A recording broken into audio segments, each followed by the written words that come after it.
Hey friends, welcome to day 4 of our challenge for February. And even though it is day 4, we are on our first Sunday, our first rest day. So today we've gone to church and we are going to have a peaceful day in the kitchen. Because remember, Sunday is for rest, Jesus, and cheeses. So this is also going to be a day where I make a fun carnivore recipe that has way more cheese than I would normally ever eat on a weekday. And we're going to enjoy ourselves. We are making a carnivore quiche, and it's a recipe that I've made up, but it's carnivore friendly, and it's just a basic crustless quiche.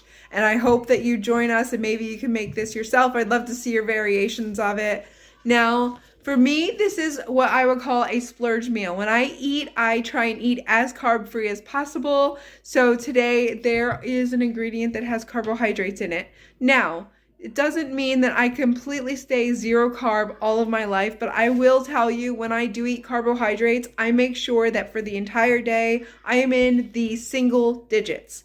I don't ever go into double digit carb zone. I haven't in a very long time. That's just something that is important to me and it makes me feel good. So that's what I'm going to do. That being said, if you are not carnivore or you are low carb or you are carb friendly, add whatever the heck you want to your quiche if you want to make this. No judgment. Do what best works for you. So without further ado, let's get in the kitchen and I'll show you how we did this. We start off pretty simple. We're going to preheat the oven to 375 degrees, so no pressure. We can do that. I'm going to show you the ingredients I use because it's kind of a gather and assemble meal. I'm browning up some chorizo. I use this brand of chorizo, and when I was looking around at chorizos, I like these ingredients the best. 2 grams of carbs per serving. I used 3 servings, okay? It has 6 total. I used half the package. So 6 grams total for the entire quiche of carbohydrates. Here I am. I'm showing you. I'm just browning it up so you know what I did. Next, I have bacon bits. I am just using pre-cooked bacon I have in my oven. I use the sugar-free Costco brand. They don't use sugar to cure it. I just chop it up and put it in a bowl. I'm using this Monterey Jack Cheese from Walmart. 0 carbohydrates. And I'm also using this sharp cheddar from Walmart. Less than 1 gram of carbohydrate per serving. So it's minimal at best. And then I have everything here in one spot. I'm going to show you what I did. I have 1 dozen eggs, the whole dozen. I have bacon bits, and I showed you those earlier. I have sharp cheddar. There's 2 cups here. I only used 1 cup for this entire recipe, so we only used half of that. And then I have the same with the Monterey Jack. There are 2 cups here. I only used half of it, so we used 1 cup for this recipe. I shred my cheese myself because cheese tends to have a caking agent when it's pre-shredded, and I just prefer my own. There's the chorizo. You saw me brown that up earlier. And of course, I'm going to add ground beef. I like the texture. I like to beef it up and make it thick.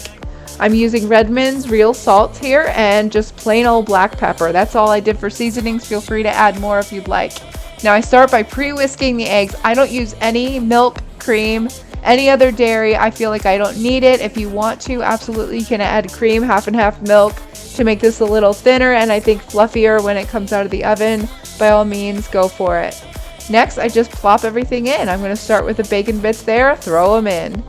It's like a dump and go recipe. I'm going to throw my ground beef in. I kind of break it up as I go. No big deal. We're going to add our chorizo in there, add all of it. Yum. I love the color of chorizo. It's so pretty. Again, normally on a normal basis, I don't do a ton of like spices and flavors and cheese, so this is exciting for me. It's very splurgy.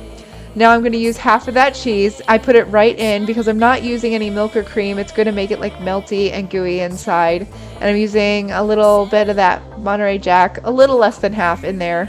And then I'm going to switch over here to a spatula because it's getting stuck in my whisk. And you just stir, stir, stir. Get it all mixed into one homogeneous mixture. Just keep going. Now I did this earlier, but I'm showing you what I have. I just put a little bit of butter on a paper towel and I'm wiping my pan. This is like an 8x8 little casserole dish and it turned out to be perfect. Now before I dish it up, I'm going to add my salt, a good healthy pinch of that, and maybe a half a teaspoon to a teaspoon of black pepper, whatever to taste. Again, this is a great time to add your seasoning, spices, whatever you got. A Swiss cheese would be nice in this, actually. It would be very melty as well, and I like the sharpness. Anyway, pour it into your pan. Again, I didn't know if this was going to fit, but we just made it, friends. So, you know, thank the Lord on that one. Now I'm going to add a little bit more of that Monterey Jack cheese on top because I want that ooey gooey, yummy, hard, brown, cheesy crust on top. I want it to look legit. We're doing this. We're going to do it right. Right? So we're going to do that. So maybe I use a little more than half of that Monterey Jack cheese, but that's okay. All right. Now, before you put this in the oven, this is what I'm doing. I'm putting this on a baking dish with parchment paper, and I used this parchment paper to bake something else yesterday. I'm going to reuse it because I like to save money. I'm a cheapo. And then I put a little bit of foil. I don't want the inside to cook way later than the top. I don't want the cheese to brown and then the inside not be cooked. I put it in the oven for about 45 minutes. Halfway through, I took the foil off. When it came out, this is what we got. It's springy, delicious, and beautiful. Now, when I cut this up, I divided it into 9 slices. So you can divvy that up any way you like. And man, this was a thick piece of quiche. It was cooked absolutely perfectly. You can see that steam. I was really excited about this.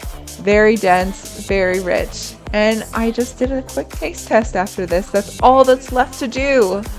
And how did it taste? There I am. It's been a long day. That bite was so good. Let me tell you, this is something that I would definitely splurge on again. See you guys next Sunday. I thank you for spending my Sunday with me. God bless. We'll see you tomorrow for day 5.